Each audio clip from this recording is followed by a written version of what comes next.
We have that in our heritage. You act like it's not there. But it is there. Then it creates a problem of the relationship between human reason and revelation. Reason and revelation. Now, if you assume, as the Enlightenment did, that reason is autonomous, then reason will have priority over what? You got it. That's exactly where we are. Reason has priority. So it's not which one has priority, it's over whether you need a God to reveal himself to know all about what you can't know by daily experience. Then another, God was the unmoved mover. Can't you imagine having a revival in a postmodern church by saying I'm having a series of sermons after we've had 55 hours of decibel incursion from Pentecostal praise hymns repeated 17 times and get your lather up. Then we're going to have an unmoved mover discussion. Oh, well, that's great. I like that. Well, that was in the hopper because that was their tool. That was their tool. But science wouldn't accept that tool. Well, then the developed man is the center of the universe. Man, and I don't mean chauvinistically, see, I mean mankind. If man's the center of the world, you do not need God to do what? See, all these things are about God, encroaching just a little bit at a time, till you get to the 19th century, and the only places left after God are the gaps in Newtonian mechanics. The only places left is in what? In your heart. How do I know he lives? Well, he lives in my heart. I never did sing that song. I believe it's heretical. Elvis lives in the heart. Elvis does, but not God. No, I don't even know what that meant. But people, what they're doing is removing it from reality. And I know it's true because what? I feel like it. And you get a health report. I feel like, I'm not opposed to feeling, I feel. Yeah. But that's not a criterion for evaluating the universe. That's what I'm saying. It's not over feeling or no feeling. Well, anyway, God is no longer the center of the universe. Man is. Human beings are. Autonomous reason, autonomous math, autonomous scientific method.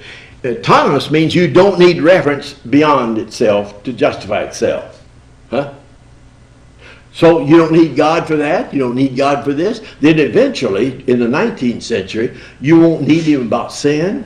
Of course, what will happen in the hands of Freud and the developments in the 19th century, in the West? Sin will be neurosis that only therapy can handle. Sin is not violating a holy God, because there is none. So sin must be socio-economically evaluated. It goes right to Marx. Human alienation is caused by depriving people, the poor and the rich. Rich and the poor, what do? In a socialistic culture, what do you have?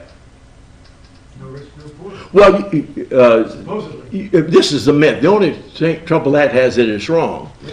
But see, the rich and the poor, but see, with capitalistic democracy coming in the 19th, 20th century, what category do we have that's being lost? America is becoming rapidly a socialistic because it's destroying the middle class by taxation. You see, there's no way to say everybody's alike. The only place in the universe where we could say intelligently that everybody is equal is where?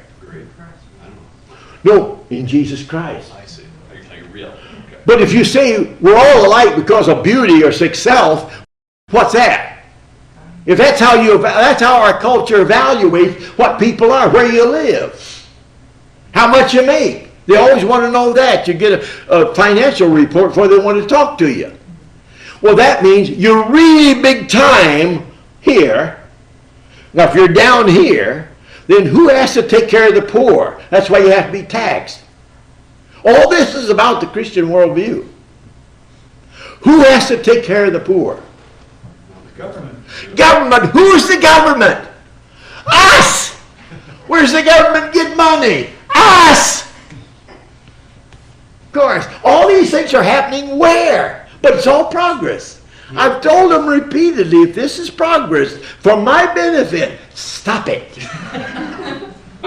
You do not need to go any farther. No, but see, this is Christian worldview, encountering the world. And it's not just about physics or math. It's about economics, politics. Everything in the culture is brought under the sword of the Spirit of God. Every category. But that doesn't sound like evangelism. It's all about evangelism. Evangelism in the 19th, 20th century revivalism of the frontier. You know, you've been on the frontier about that. Revivalism is, how do people talk even today? Saving souls. Have you ever seen a soul, disembodied soul? No, you say people. And people come how? A total being. Mind, body, and soul. All those factors. But no one is not empirically in the lab saying, well, I'm studying souls at Harvard Research, or get a $10 million government subsidy, but these are taxpayer subsidies, so I'd like to get some subsidy from the government. I need help. All I have is need. But I can't get that, see. But I said I'm studying souls. He said, how? You have a research project on souls. Well, I don't know, I'll make something up. That's what you do when you're researching. When it's all about God. You get rid of the God of creation and you progressively remove him to God of the gaps to God of the guts. The only place he is in your heart. Gefühl. This is Schleiermacher. Schleiermacher's Gefühl. You feel. Now, he didn't mean just, I wrapped him in the nose and, that didn't feel too good. He meant feeling. You remove the discussion of faith. You put it in Gefühl away from what? Right. You do it away from science. That's a death trap. That's what happens in classical liberalism. It moves it inside. Well, there's one thing you can't refute scientifically. It's how people feel. Is it? But all we're progressing, it sounds like cerebral, it sounds like college, and I don't like college. Well, it's all about the universe that God created. I didn't create its complexity. Don't blame me. I'm just trying to see some of it and ask others to see it. It's very complex. And if there's a God that created a very large universe, I would expect it to be what? I wouldn't expect it to be otherwise. See, if it's simple enough for me to understand, it must not be very complex. But the creation is extremely complex. And science develops all these categories. 18th century, age of reason. Now, where was that age of reason? This is Kant and the age of reason. Just look at that. Remember, we'll have a break. You can have a break in your arm or your tibia or wherever you'd like it. I'll break whatever you'd like. Look at this, 18th century. Now we're going to move to the 19th century. But that's in the West again, in the Christian West. And then we get the postmodern that denies truth. They're anti-science, revisionist history, and multiculturalism in education. Education keeps costing more and more for less and less. And people don't know what to do about it. And so you don't need God to do quadratic equations, but you might need God to explain the validity of mathematics. After Lyotard, they don't like meta-narrative. There's another word you need to put down. See, meta-narrative. That's a worldview. That means that you need something to interpret the data. You can't just keep gathering data. You have to make sense out of that data. Well, anyway, nature is deterministic. It's a machine.